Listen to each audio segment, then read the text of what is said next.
No Alabama, no Georgia, no clear number one. The 2025 college football season just became pure chaos. Vegas doesn't trust anyone.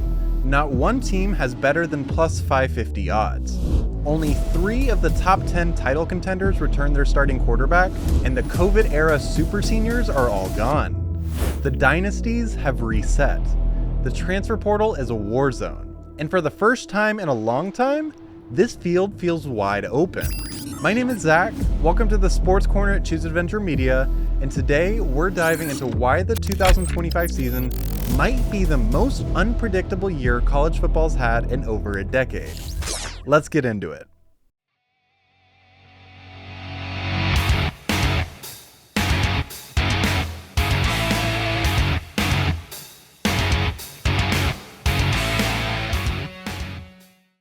Over the last few years, we've seen college football rosters stacked with 5th, 6th, or even 7th year players.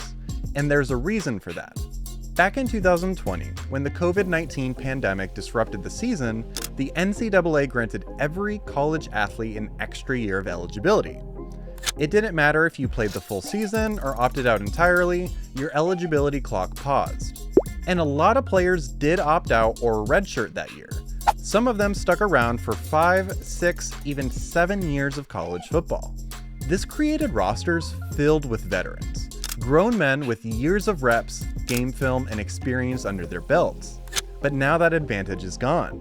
The last wave of super seniors is out of the game, and as a result, teams are turning to a new generation of players, many of them younger, less proven, and playing big roles for the first time. You're going to see more true freshmen on the field, more redshirt sophomores starting at quarterback, and that makes this season a lot harder to predict. Without those old warhorses like Bo Nix, Michael Penix, or Dylan Gabriel, guys who had seen it all, the margins get thinner, the pressure gets higher, and the chaos? That's only just beginning. Let's talk about the odds. Here's the current top 10 national title favorites. Until you get to Ole Miss at number 10, every single team is within plus 1700. That's an extremely tight window. Now, if you're not a bettor, here's what those numbers actually mean.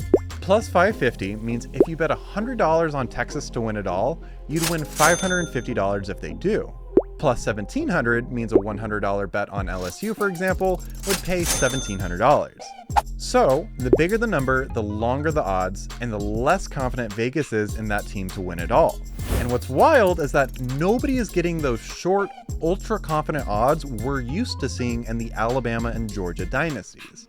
Usually, we have 1 or 2 teams with plus 300 or plus 400 odds, the clear title favorites.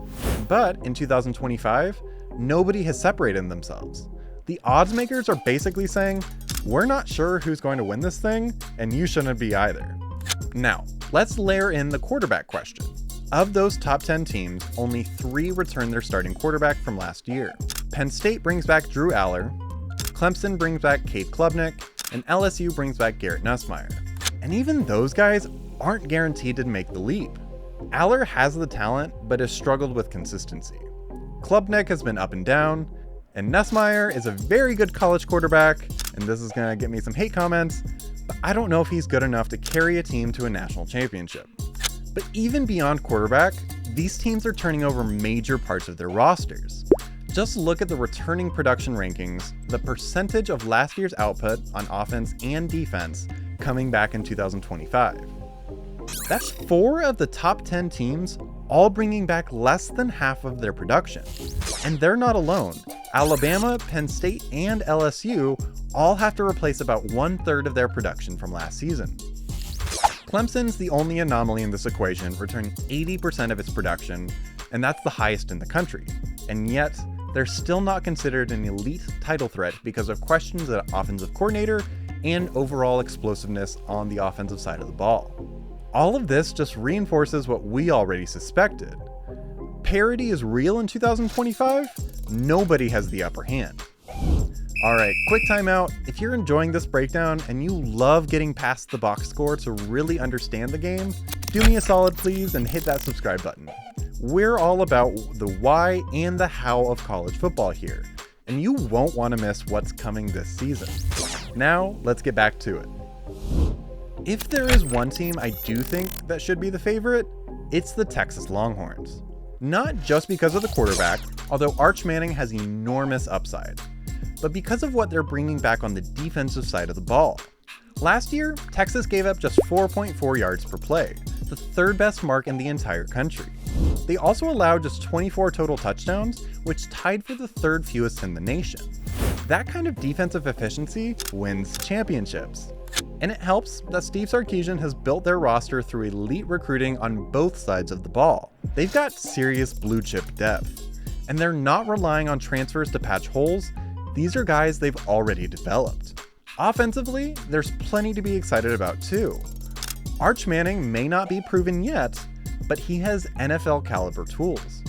They also get CJ Baxter back, the former 5-star running back who missed all of last season with a knee injury and showed he has game-breaking potential in 2023. And then there's Ryan Wingo, one of the most electric wide receivers in the country, who's ready to show out as wide receiver 1 this year for the Longhorns. Texas has the right mix: proven defense, rising stars, and continuity on the coaching staff. If you're looking for a favorite in this sea of chaos, it's the Longhorns. And the best part of all this? It's great for college football. For years, the sport has been dominated by the same 3 or 4 programs. But now, in 2025, there are 10 to 12 teams that can make a real case to win the national title before the season even starts. That makes the regular season more compelling, it makes the playoff race more chaotic, and it gives us a chance to see young stars emerge on the biggest stage, not just transfer veterans repeating what they've already done. And with the 12-team playoff now in its second year, it's no longer about going undefeated. It's about peaking at the right time, and the Ohio State Buckeyes proved this last year on their way to a national title. More teams have hope, more games matter, and more chaos is on the way. So yeah, there's no clear team to beat in 2025. The super seniors are gone, the quarterback turnover is massive, and nobody, not even Texas, is head and shoulders above the rest. That means this year could be one of the most unpredictable and exciting seasons we've had in a long time. I'm talking 2007 levels of crazy. And honestly, I wouldn't have it any other way. Thank you for watching. This has been Zach with the Sports Corner at Choose Adventure Media, and I'll catch you in the next one.